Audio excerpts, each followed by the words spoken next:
Okay, so in the 60s is when they had the majority, the biggest membership. It was in the 200s.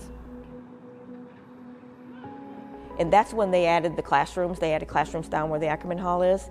They added extra classrooms because they needed them. At one point, they had services Friday night, Saturday, and then they had Sunday school. The Jewish people in this community, they embraced everything here because part of the Jewish culture is you have a legacy, and your legacy is to do positive things. You do a mitzvah. You know what a mitzvah is? Okay, so a mitzvah is a good thing that you do that you don't get paid for. May your memory be for a blessing. You'll hear that at a lot of funerals. So you want to do the good things while you're here that people will remember you for. That is your legacy. I'm Diana Rue.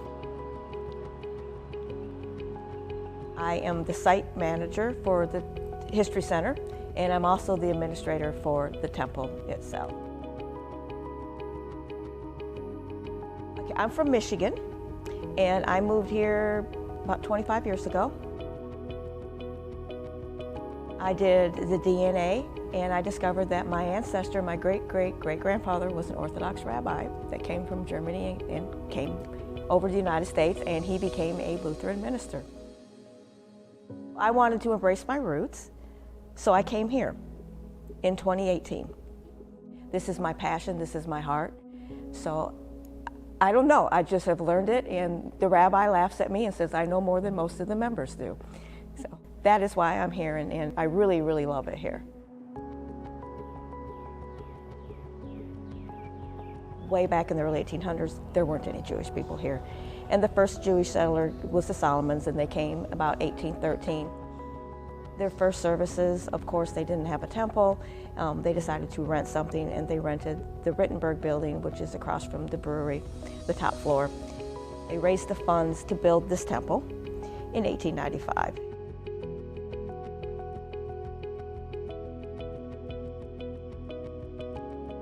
It was a wooden structure. All of the things say that it burnt down. It didn't. They basically remodeled it.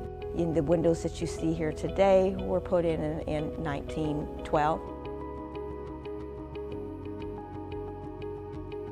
And they remodeled it again in the late 60s, and they added the vestibule and all of that. So that is how the temple got here.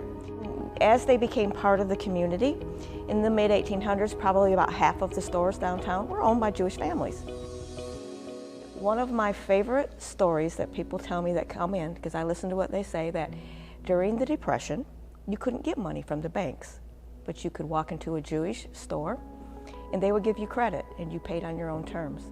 I mean, that really speaks highly of the community. In the mid-60s, there was about 200 members here. Then the temple started to dwindle in their attendance. There were, I would say, about between 2014 and 2018, there was about 40 members. Today, we have less than 20 because the majority of the members are older and they're passing away.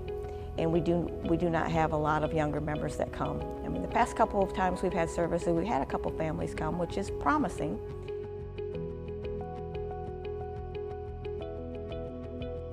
So then, at that point, Mr. Ackerman, he decided that we need to do something. So they raised money and they partnered with Sumter Museum. They added the History Center out there. They converted the social hall, as you can see it today. They decided not to go totally Holocaust because that might be a little more grim. Let's add some different components. Let's teach people about the religion itself, holidays, the traditions, and then you have an opportunity to come into the sanctuary itself. And you can learn about the windows, because the windows tell the stories. It doesn't matter if you're a Christian or you're Jewish, everybody knows these stories. They're the Old Testament. They come from the Jewish Bible, the Tanakh, but they tell the story of the Bible. My favorite part of this entire sanctuary, I was telling her earlier, is the Yahrzeit boards that are up here. Every year on your death anniversary, your name is lit up.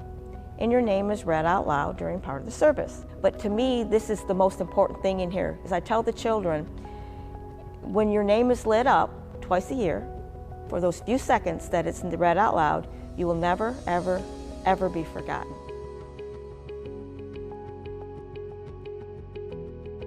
There's one back here on that board there at the top 3. They were killed in a plane crash. I think every time I light that one, it makes me sad because one of the boys didn't go, one of the sons, so his mom and dad and his brother died. We have a special one over here on this one that's lit all the time for the 6 million Jewish people who died in the Holocaust. We want to remember them all the time. We don't want that to ever happen again. Well, for one thing, my father taught me work ethics. So you don't give 80%, you give 150, whatever you do. I do that. It fills me with a lot of pride.